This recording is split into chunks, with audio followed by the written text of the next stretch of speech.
What's up, everybody? Thank you for tuning in to another episode of the CPA Zone, the podcast where we discuss tax strategies and accounting tips for entrepreneurs and real estate investors. My name is Ryan Pulis, and our company, the Pulis Group, offers tax planning and advisory services for entrepreneurs like you. Whether it's bookkeeping, tax planning, or CFO services that you're looking for, we've got you covered.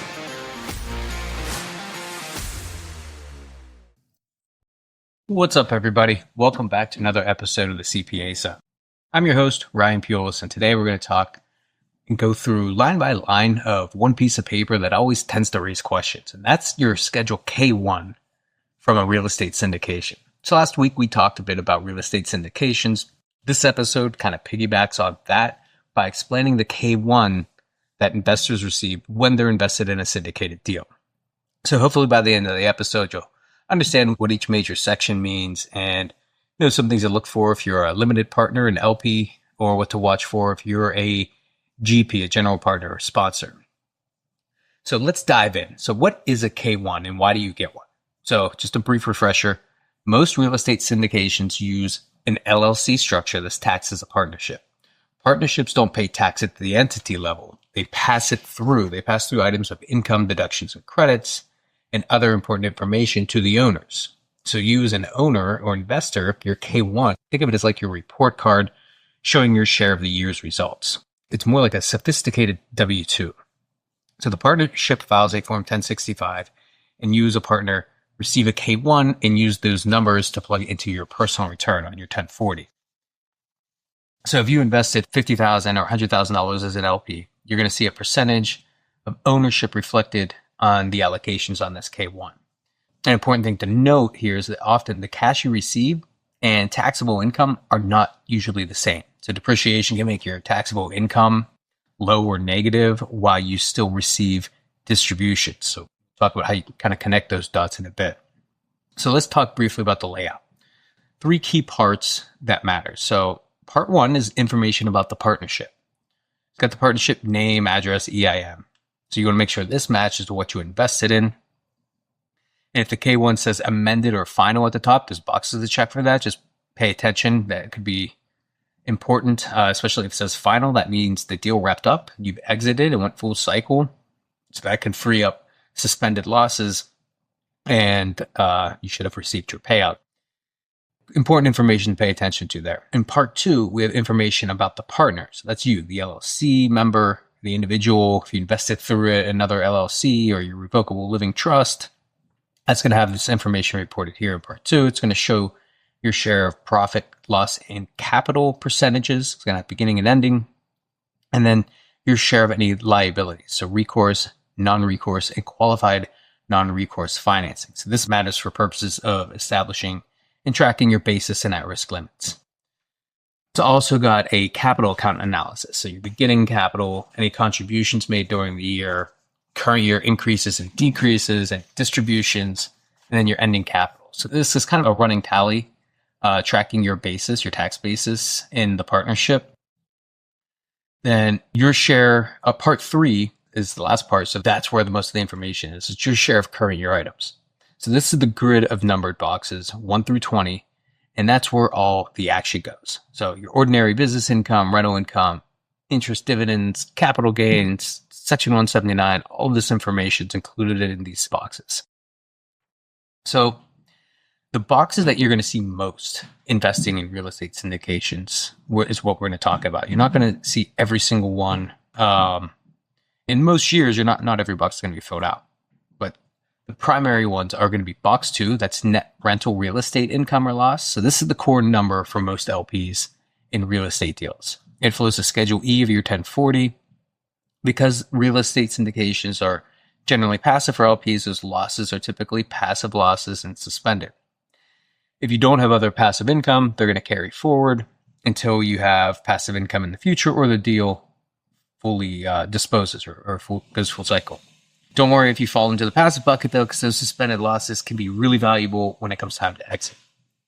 Box 1, we skipped that, but there's ordinary business income or loss. It's not as common for a rental operation, but you might see some box 1 activity if there's ancillary trade or service income reported. So if you see a big box 1 number, talk to your CPA. Make sure they agree with the character of that. It possible could trigger self-employment tax for certain partners, usually the GPs, where rental books 2 income does not. So boxes 5, 6, and 7, these are your interest, dividends, and royalties. Sometimes you'll see a number here for things like escrow accounts might generate some interest, or dividends and royalties if the partnership holds or sells something a bit unusual. Not going to see a whole lot of activity here. And boxes 8, 9, so these are your short-term and long-term capital gains. If the partnership holds or sells any securities or has capital type transactions, you could see these. Real estate deals, usually you're not going to see the long-term capital gain in box 9. We're going to be looking at something called a section 1231 gain, which is in box 10. So box 10 shows the section 1231 gain, which arises when there's a sale of real estate that's used in a trade of business or land. That's going to show up here. These gains are generally treated as long-term capital gains for some more favorable rates. And losses, 1231 losses, are generally ordinary. So that's a pretty nice feature. Many full cycle real estate deals will push numbers to box 10. So next we're going to look at these two together, box 11 and 13, which is other income, other deductions with codes. So these boxes use letter code to describe different specific items. So there might be like portfolio deductions or organizational costs, cancellation of debt. These things that they're not quite as common. The box 11 captures your other income items, box 13, other deductions, and the various codes help dictate and explain further what that is. Then box 12 is your section 179 deduction. So partnerships can pass through section 179. In real estate syndications, you're more likely going to see or receive benefits from bonus depreciation as opposed to section 179. When bonus depreciation doesn't have a separate box, it's lumped in, netted in that box 2, gain income or loss with your rental income. Section 179, it does have to be separately stated. There's limits at the partner level for section 179. So it has its own box. Box 14 is for self-employment earnings. So most LPs in rental real estate, this is going to be blank or 0. Now, for GPs who materially participate and receive guaranteed payments, they are more likely to see a number here in box 14. Box 14 earnings are subject to self-employment tax. So next, let's jump down to box 18. So this is tax-exempt income and non-deductible expenses. These help reconcile your basis. So it may seem unimportant being tax-free or non-deductible. However, it does impact your tax basis. So tax-exempt income increases basis. Non-deductible expenses decrease your basis. And basis impacts whether your losses are deductible or whether distributions are taxable. Box 19 shows your distributions. So cash the partnership has paid you during the year. These distributions generally not taxable when received. Rather, they reduce your basis. If distributions exceed your basis, then it's taxed as a capital gain. That's why tracking basis is important. In box 20 is this other information. So box 20 numbers kind of give you additional information about the other items of income. And you're also going to find your section 199A, the qualified business income information here. So there's going to be various codes and notes that help you figure out what to do with some of the other numbers. And you also find information here for the excess business interest expense, so the 163J pass-through amounts. This can drive different forms. Many things in box 20 may trigger different forms. So you have 89.95 for QBI, 89.90 for interest limits. So that sort of information is kind of here in this other information box 20. So let's talk a bit about basis and why it's so important. So think of basis as your skin in the game. It starts with what you invested and moves up and down during the year. Things that increase basis are cash contributions, your share of income. Decreases come from losses, your share of losses or distributions that were paid to you. So there's 3 gates that are really in the way that you need to get through to deduct your losses. First, you have your tax basis. You need basis to deduct a loss. Next, you have what's called the at-risk limits. So you need to be considered at risk of losing money in order to deduct losses as well. So if you get past basis, you have to make sure you're at risk for the amounts as well. So things like qualified non-recourse financing for real estate or provide at-risk limits for you, where regular non-recourse loans generally do not. So this is important to understand. This difference between tax basis and at risk is generally the type of debt. Because debt will provide basis, but not all debt is treated equally and it is considered at risk. And then After you get past both those, tax basis and at risk, you have the passive activity limit. So if you're passive, the losses generally are suspended until you have passive income or the deal goes full cycle. So if you have passive losses, but you had enough basis, but your losses are suspended because it's a passive activity, those losses carry forward. So next, let's talk a bit about different liabilities. So we have three main types of liabilities: recourse, non-recourse, qualified non-recourse. So recourse debt, you're personally on the hook, increases basis and at risk. Non-recourse debt, you're not personally liable. It increases your basis, but does not increase the at-risk amount. And then we have qualified non-recourse financing. So this is common in real estate. Think loans secured by the property, the real estate itself. So this increases both basis and at risk. So even though you may not be personally guaranteeing this debt, the real estate owned by the LLC does, and the debt is secured with that property. So this, they call it qualified non-recourse financing, increases both your basis and at risk amounts. And that's important to know because these help determine whether you can deduct current year losses. So now we're going to touch a bit on capital accounts and the phantom income. We talked a bit about this last week. So the capital account analysis in part 2 is your beginning capital, changes during the year, and ending capital. So over a multi-year period, these numbers are going to move up and down. Depreciation is going to be a big downward movement in your capital account. And at exit, everyone's capital account needs to reconcile. So if you've taken out more than you have basis for over the years, you're going to see a taxable gain, even if the final year cash payouts you use isn't as large. So that there can be a mismatch there. That's the phantom income people talk about. It's not a glitch. It's just really how partnership tax works. So good sponsors plan distributions and allocations to minimize these types of surprises because no one likes to have this phantom income show up. As an investor, you want to make sure you model your basis and likely outcomes early so you know what's happening here. So where do these numbers go on your 1040? So let's just map where these different boxes go. We already mentioned box 2, the rental income or loss, shows up on Schedule E of your 1040. Box 10, if there's a Section 1231 gain, usually when the deal sells out, that's going to be reported on Section 4797 and likely flow to Schedule D if there's a gain.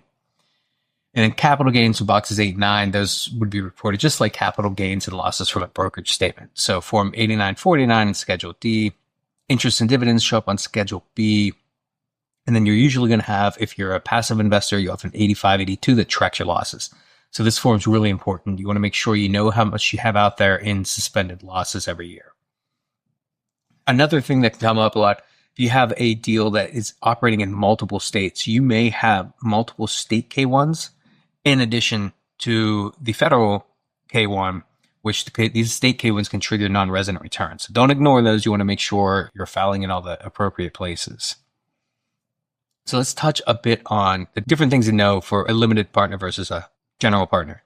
So your LPs are passive investors. So usually the box 2 activity is going to produce losses for them. And for most investors, that's going to be passive.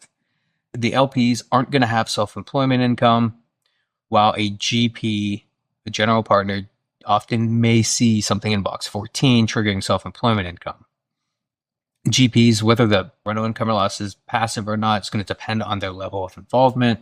GPs also have a promote. We talked about this last year. So that typically kind of goes through the equity allocations in the waterfall. So there's the amounts paid out follow a certain pattern. Usually LPs are getting some sort of preferred rate of return. Then they'll get their capital back. And then there's a profit allocation at the end that's split between the GPs and LPs. So that's also important to note. And usually that share of the split for GPs is often called a promote. Real estate professional status can come into play here for GPs. Now, it is possible to, if you qualify as a real estate professional and you're making a grouping election and you meet the 500 hours requirement on your other properties, you could group in syndications, the K1 from the syndications as well, because now it's kind of part of your entire real estate portfolio. You can use those losses, but you have to hit that 500 hours. You're not going to be able to use the substantially all test or the 100 hours in more than anyone else test. It has to be the 500 hours in order to group in the syndications with your own properties that you're self-managing and running. And then last but not least is make sure you pay attention to the footnotes. So don't stop at the first page of your K1. There's footnotes and supplemental schedules where a ton of information and details are hidden.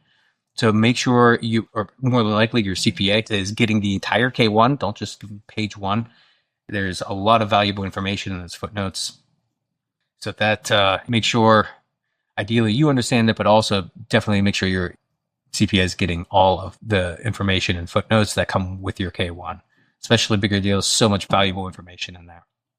So that about does it for today's episode on how to read and understand your real estate syndication K1. So remember, cash flow and taxable income, not always the same. Basis, very important. Make sure that's being tracked accordingly, and the footnotes and the fine print can help really save you a lot of money. So if this was helpful, share it with a fellow investor, hit that like and subscribe button. Until next time, have a great day. Are you interested in becoming a client? Click the discovery meeting link in the show notes to schedule a free call to discuss our services. So that about does it for this episode of the CPA Zone. Thanks for listening, and I hope you found something valuable that you can take away. We are taking on new clients, and if you'd like to work with us, then go to our website and fill out the client intake form on our contact page. This can be found at thepulisgroup.com/contact. That's THEPULICEGROUP.com/contact.